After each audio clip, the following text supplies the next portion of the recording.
Hello and welcome back to Dynamic System Modeling. In the upcoming session, we will continue our discussion in the Simulink model or the block diagram model as an objective to obtain the response of the system. And in this session, we will be focusing actually on the analysis of those responses. Let's consider an example, the car, okay? And the ultimate objective is to model a car in such way that we can apply the cruise control. And I mean by cruise control that we want to set up the speed of the car into a constant speed regardless of any disturbances that the car may examine. And for simplicity, we will assume that the mass of the car is equal to 1000 kilograms and the damping coefficient is equal to 50 Newton seconds per meter.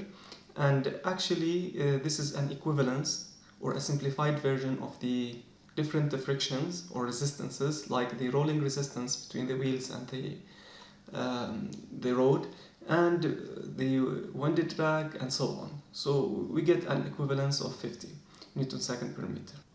And we will assume that the nominal force exerted by the engine of this car is 50 Newton, which is the force between the wheels and the road, so the car could move forward. The objective here is to look over the design criteria that we want to attain behind our model or control model.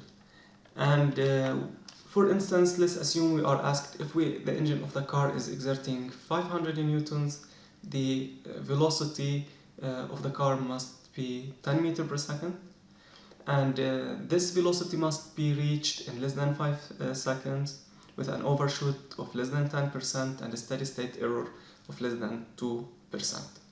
So those are the design criteria we have. So we must look over those design criteria and confirm which of those criteria are satisfied within the model of the system and which are not, in order to apply our control system. So the first step is that we choose a reference. Let's assume the car is moving to the right. The engine force is equal to F, which in this case is 500 newtons, a resistance against the car, Px dot. And of course, because of the summation of forces equal mx double dot, if we get this to the opposite side, it would have a negative sign, indicating it would act on the opposite direction, which is given by the Albert law. So having the free body diagram, we can obtain the differential equation of the system, which is mx double dot x dot is equal to f. We have x double dot, we can integrate it and get x dot. Of course, if we are interested in the position or the displacement, we should integrate this as well. For our scenario or situation, we are interested only on the velocity. So we may change this into mv dot plus pv for simplicity. X double dot is equal to 1 over m. Let's get this to this side, px dot plus f. So x double dot is made up of a summation of two elements multiplied by sum gain 1 over m. So we have a summation element, we have px dot negative plus f multiplied by 1 over m.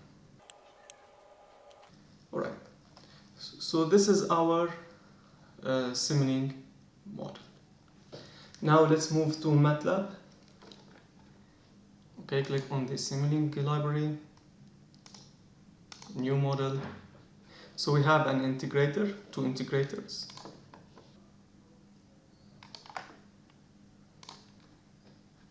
We have a summation, again, Control R to rotate the gain. This double click, this is the damping coefficient. Double click, this must be minus.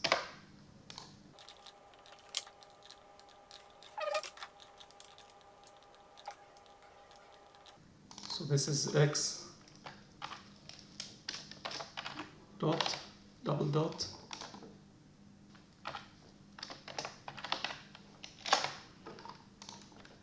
x dot, and this output is x.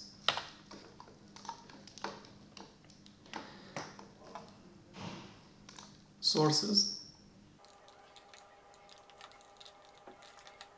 So step time is equal to 0 and the final value is equal to f, which is in this case 500 newtons. So we have an interest to look over the speed of a car and analyze it. So we go to things, scope, we could connect to the speed, define the different parameters. The mass is equal to 1000, damping coefficient 50,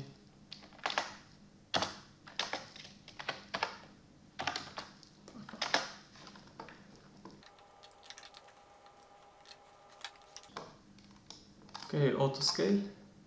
We could see that 10 seconds are not enough to obtain our system. Let's increase a little bit the time.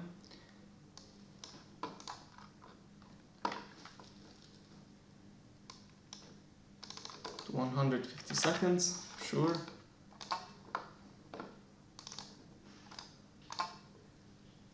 Okay. And this is the output of the system.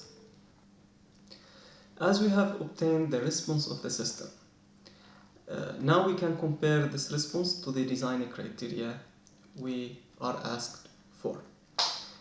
So let's start by the first one, which is the velocity. We could see that the car reaches the 10 meter per second.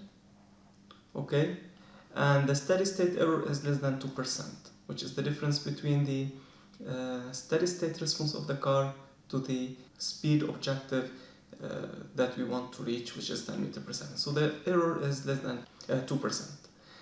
So the velocity is satisfied, steady state error is satisfied.